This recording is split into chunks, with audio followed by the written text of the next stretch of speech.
right, interview with Uncle Gary. Take one. Get out of my shot. Get the hell out of here, sir. All right, so yeah, here we are at Uncle Gary's. It's such a deja vu. Yeah, we just finished going through his entire volume 1 of Justice League, and I wanted to do a little interview to go along with his 50 years of collecting. Just a few questions about the history of it. 50. So yeah, I'll just start with the question.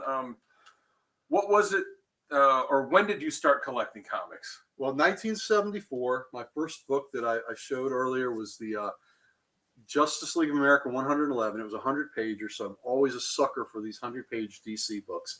And I went into a 7-Eleven with my beloved grandfather, and we would go in, we get soda, we get a snack, maybe a Hostess cupcake or Twinkie or something like that, maybe a candy bar, and then he gave me money to go to the spinner racks.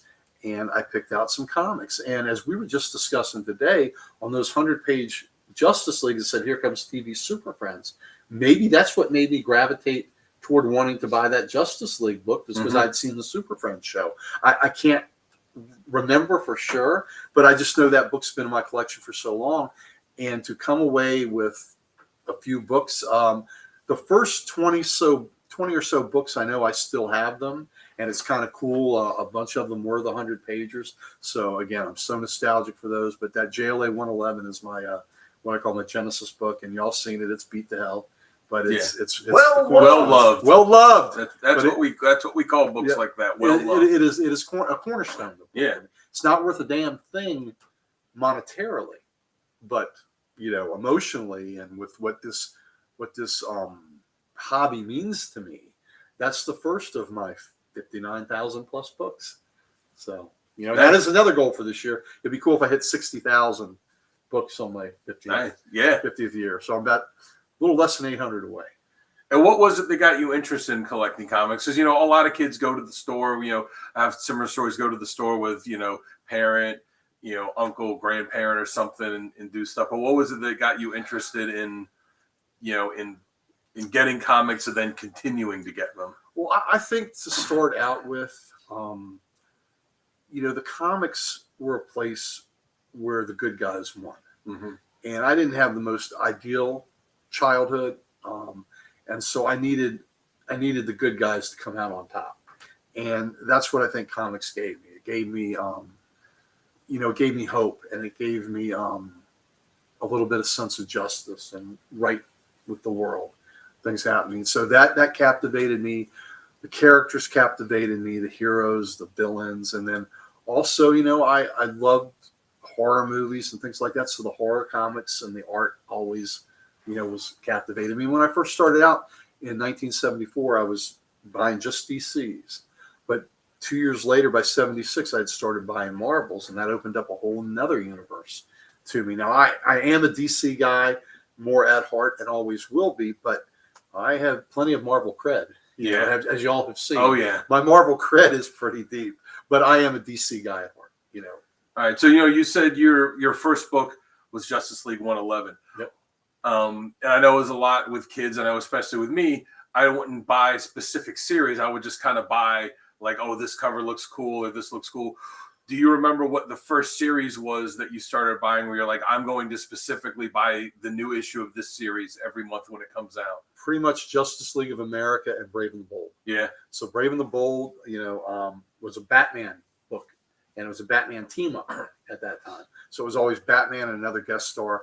The art was by one of my favorite artists named Jim Aparo. I love the art. I love the stories. And I didn't realize this at the time when I was reading them. But the Bob Haney was the writer on a lot of the Brave and the Bold books, and they call it the Haney universe or the Haneyverse because they really didn't fit in continuity with the other things that were happening in the DC world at the time. So it was kind of like its own thing. And so that's kind of neat though when you think about it now that these stories can stand alone and just be a Batman story with some other great, Batman and Commandy, Batman and Swamp Thing, Batman and Metamorpho, Wildcat, all these great, my first Brave and the Bold, number 114 was Batman and Aquaman. So that was, that helped cement my love of that character. So at what point, we all start, as when we start reading comics, we're just buying them and reading them. at what point did you go from being someone that is just buying comics and just reading them because you like them to crossing over into actually collecting them, which is like, I know I need to take care of these and I need to go back and get back issues that I've missed and stuff like that? I think fairly early. Mm-hmm. I think I have that, I mean, we all have the collector bug, all of us that are here. But I think even in the beginning, I wanted to have everyone, and I would want every number of it. And as y'all have seen, within 2 years of me first starting to buy books like we saw with the JLA, every JLA I had is probably a 9+ that I pulled off the shelves when I was 12. By that point, I started when I was 9.5. Let's say 2 years later, when I'm, when I'm around 12, all those books are very high grade. So I was keeping them nice. I was bagging them. I was boarding them, and I was keeping them nice. And I knew that I needed to do that. And I would read them carefully. And, I'd be really upset if I creased one or whatever. Now, in the subsequent years, I have gone back and I've upgraded some of those that I originally bought. But I'm really, if by 1976 I was keeping them in really nice shape, by 1998 I was keeping them in 9+ shape. So that was that. So by 1978 I was keeping them in that kind of shape. So when you cross over from just reading to collecting, and when you start collecting, like everybody, you're starting to collect runs. What was the first complete run of a book that you had? The first significant complete run would have easily been Justice League of America. Mm-hmm. There may have been some runs that had a small run, maybe it was like we talked about Firestorm that had 5 issues. Mm-hmm. There could have been a book like that didn't have many that I completed. But the first significant run where I had to track down back issues and get those was without a doubt Justice League of America. And I was so proud when I got all those. Yeah, and I know, as anybody that's watched the station has seen some of the stuff you've shown off, you always say oh, I got scribbles on this, where you get autographs or you get remarks or you get original art, and you've always talked about how important it is to go up to these creators and tell them how much you appreciate what they've done. Who was the first creator that you got to meet and and get an autograph from or have some kind of interaction with? Probably Neil Adams. Yeah, probably that's Neil a pretty Adams. good one. I had seen him at a couple of smaller shows that they would do, Schaff-like shows that they would do at Tyson's. And for anyone that doesn't know out there that's not from the DMV area, the Schaff shows, they're local shows. The local shows that are put on in stuff like the banquet room of a Holiday Inn and like the local firehouses and stuff like that. Right. Absolutely. So, and those shows, for y'all out there, go to those shows because those shows are truly about the books. Oh yeah. They're not about, they're about the books, So we had one in Tyson's, and I remember Mark Nathan, who we will interview later this year and who is the founder of the Baltimore Comic Con, had a show in the Tyson's, and he had Neil Adams there as a guest. And that was a big deal. I mean, my favorite 2 Batman, Neil Adams is on my Mount Rushmore of artists. Case in point, Neil Adams. Neil Adams is my Mount Rushmore of artists, my favorite Batman artist. And so to meet him was pretty amazing, to hear him talk. And over the years, I know that I had interacted with him and seen him well more than a dozen times. I know at Awesome Con one year, I actually was part of a group that we had a panel on essential comic reading, and the Hard Traveling Heroes, Green Lantern, Green Arrow stories were part of what we did. And I told Neil I was going to do that, asked him if he had any more insight he'd like me to add, told me a couple, great stories that I was able to use. And at that panel, we told everyone, I said, the man who drew this and co-created this wonderful series is in this building, and you can get those copies signed. And so he told me later on that he sold out of every copy he had of that trade paperback, and people came and got him signed, and he thanked us. So that was kind of really cool to have Neil do that. So I would see Neil at all the shows, and I know he knew me by sight, which was pretty cool, and we would talk and all that. And Neil was a pretty big guy to have. Was probably my first interaction with an artist. And how old were you?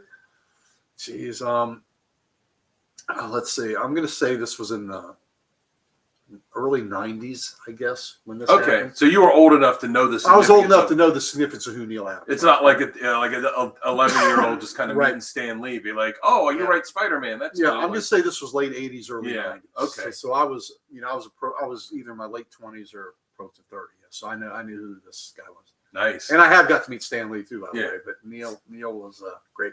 And my favorite interaction was meeting Bernie Wrightson.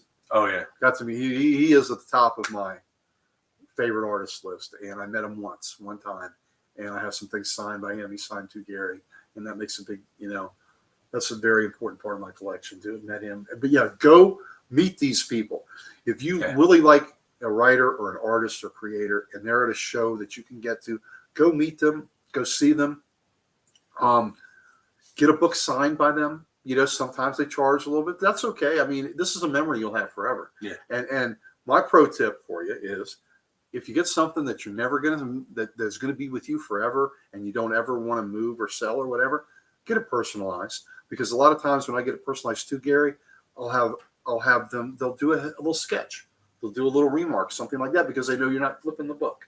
And you've seen my great Jonah Hex picture that Jimmy Palmiotti wrote for me. I have the Darwin Cook, where he do a sketch for me. So it's kind of wonderful that these guys, that they return that love when they know, because I can see why they're a little jaded. Everybody's coming in, they're just flipping it, they're making it, they're getting CGC guys to witness it. It's all to make a profit. But when you have it personalized, they know it's not for profit. They know it's for you because you're a real fan and you'd love to have that. And these guys, it can make them, make their day a little bit when they can see the people that really appreciate the work they've done. And you're an artist. yeah, When somebody tells you how much they really like your work and you've done a great job, that makes you feel great, right? yeah. It does. It makes you feel like, hey, I accomplished the goal.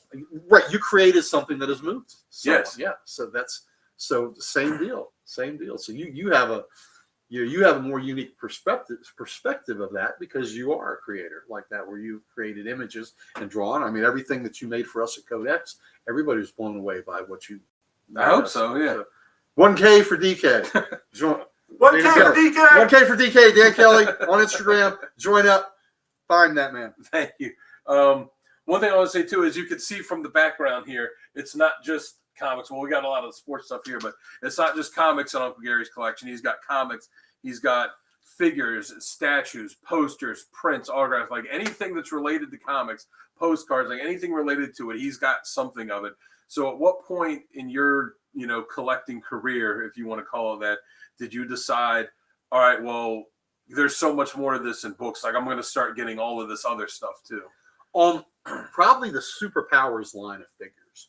Yeah. That I have on the main shelf. Kenner did those, and they were way ahead of its time. Oh yeah. They were so ahead of its time that when the Four Horsemen took over and started doing the most of the figures you see down here, they redid every one of those Kenner figures because they had such a love for it.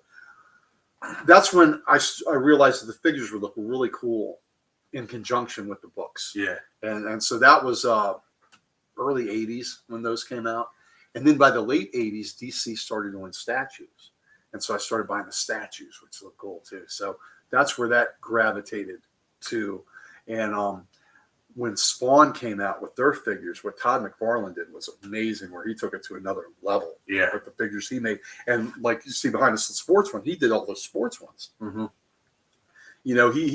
He put starting lineup out of business. Yeah, you look at the starting lineup stuff that they had done, and you look at the stuff McFarlane did, you're like, the starting lineups are like, this looks like nothing compared to what we get now. Todd McFarlane was drawing the tats that the guys had.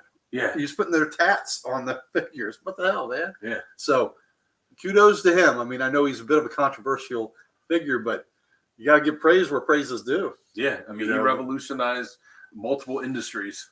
What he's doing right now with the figures, right? Yeah. The figures now that he's doing for DC are pretty damn amazing. And and he did it because he wanted his Spawn figures to be done a certain way. And the toy company said, no, you can't do that. He goes, but I wanted it. He goes, you can't do that. And then he said, but I want to do that. They said, well, start your own company. So you should never told him that. Yeah. Never told him that. Start his own company and then put a lot of those guys out of business. Yeah. So so we're doing this video and we just did the other one. for your, celebrate your 50 years of collecting. So the 50 continuous years. I mean, that's crazy. Most That's a people long stop time. for a little bit, right? Yeah. That's what's unique about it, because there have been people collecting as long as I have, but most people take a break, go to college, have real life hit them, whatever, not have time. And I've told y'all before, I made time for the 3 most important things: football, comics, and girls. I always make time for that. And then later on, family, right? Family. But yeah, I never stopped. Comics were always a part of my life. So in 50 years of collecting, this epic collection, how the best way to phrase it? What would you say the impact of collecting comics? What would you say the impact was that it's had on your life? How has it affected you from when you started to, throughout the years growing up and to where you are now?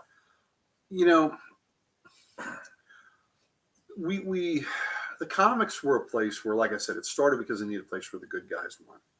But it melded the best of both worlds with the comics, because it's literature and it's art, and it's melding them together. When we go to movies, when we go see movies, it's a wonderful melding of everything. Well, movies come from storyboards, which people are actually drawing comics, and the director is going to follow the action on what's been drawn on the storyboards a lot of times. So it's just, as an art form, it was wonderful to get in as a kid when you want to, again, see the good guys win, and you love the art, and you love the stories, you love the characters. But then as you get older, you realize that there are comics that are made for adults. It's like movies. There are movies that are G, PG, R, and comics are the same thing. There are movies that are made for adults, and there are comics that are made for adults. And there are comics that are deeply moving. We talked briefly about, Identity Crisis. There's a book that I don't know if it's available that y'all can read, called Enemy Ace War Idol. Yeah. That is one of the most moving things I have ever written. And it's using the Enemy Ace character, who was a German World War I pilot, at the end of his life, being interviewed by a Vietnam veteran who has PTSD.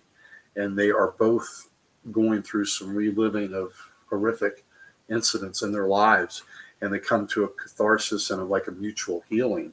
And it is a beautiful book. It's painted by George Pratt. It's written and painted by George Pratt. And that's another book I got signed, and I think I showed you, he inked a drawing of a German soldier in there. Mm-hmm. That was just amazing. Yeah. in this book. And it's just so moving, and it's very painterly, kind of like watercolor, a little impressionistic, and it's just so powerful and so moving. And that's what the best comics do. I mean, there are comics that have brought a tear to my eye, and you have comics that are so deep. Preacher is one of my favorite series, and I have read that thing probably 4 different times, and I still pull things out of it with each rereading that I didn't quite catch in the earlier readings, which is really great. But that's a very adult comic. Oh yeah. I wouldn't let my oldest daughter, I wouldn't let her read it till she was in her mid-20s. I was like, man, that's a heavy book. There's a lot going on in that book. Some blasphemy, some sex, tons of violence, humor, a lot of dark humor.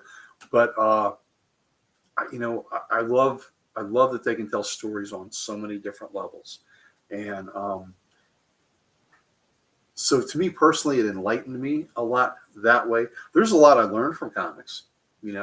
I'm pretty inquisitive. I read the paper every day, the newspaper every day, cover to cover. So, I absorb energy. I absorb information. And that's the same way with comics. There are many things I learned from the comics. And then personally, as far as it's part of who I am to have this, we call it the Library of Comics. Y'all name that. I love that.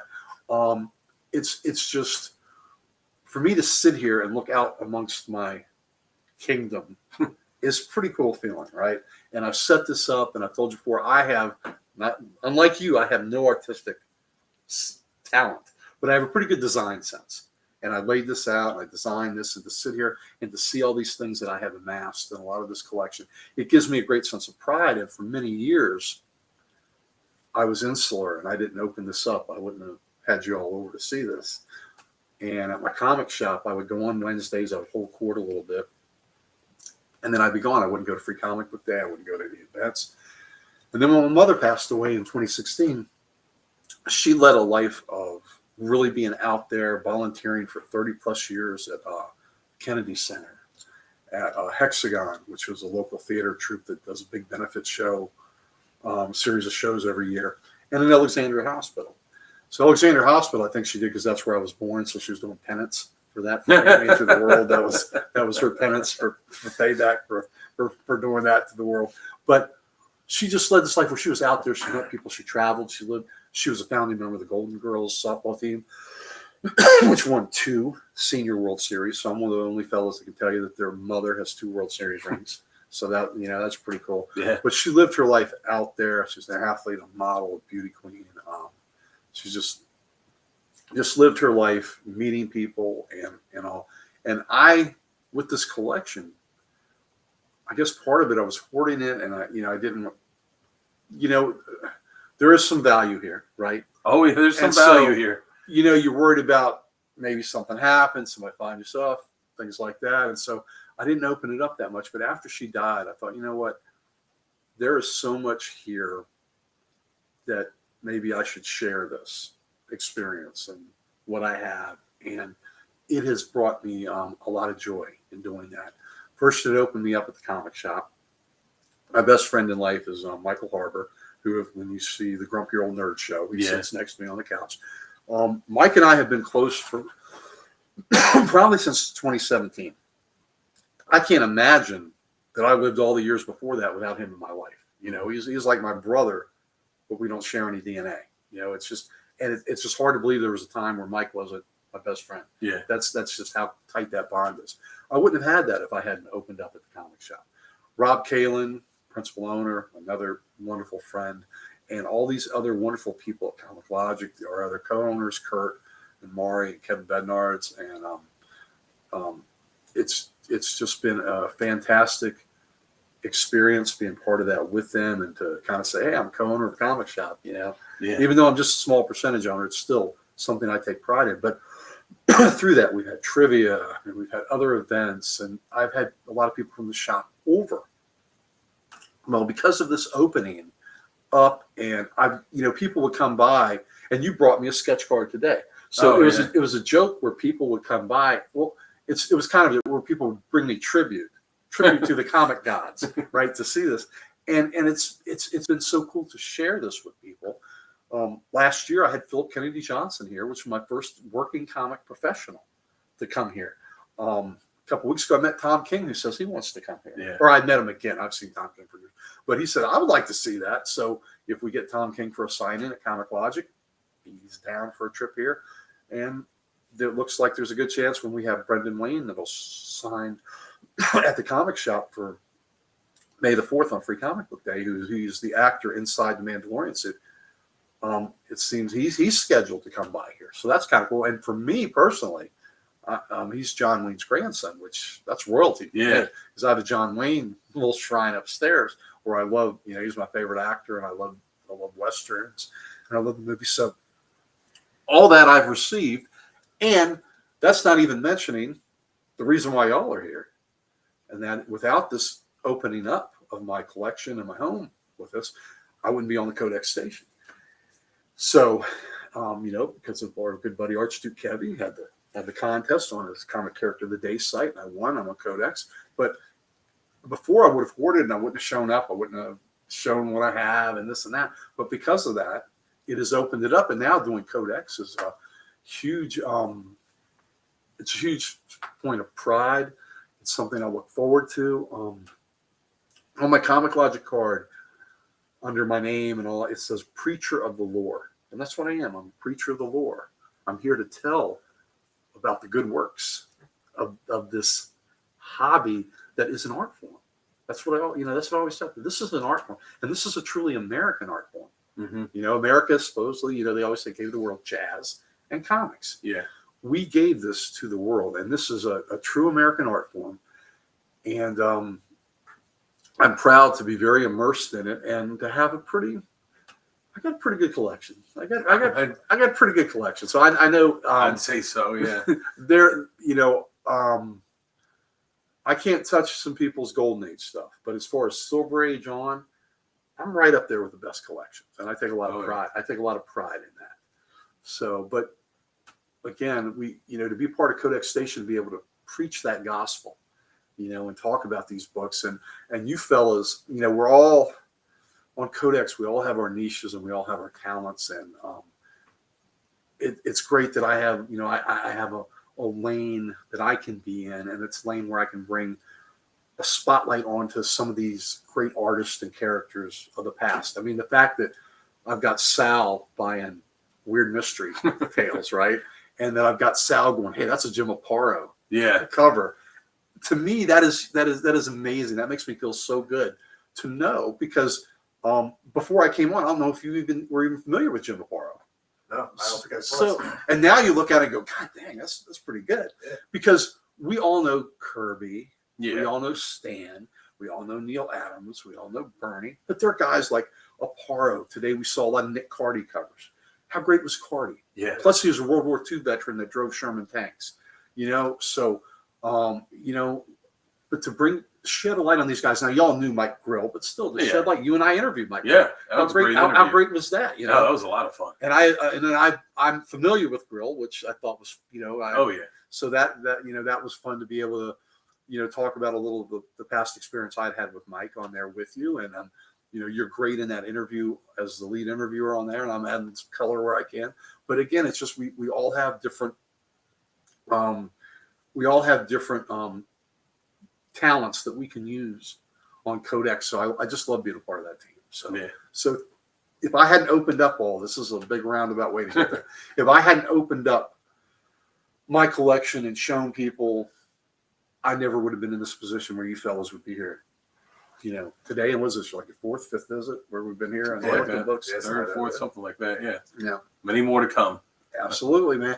Sal, man, we got to go through horror books. We got it. And you as an artist, I think you'll dig. These covers. All right. Well, I think that's a pretty good spot to go on. Congratulations on 50 continuous years. Congrats.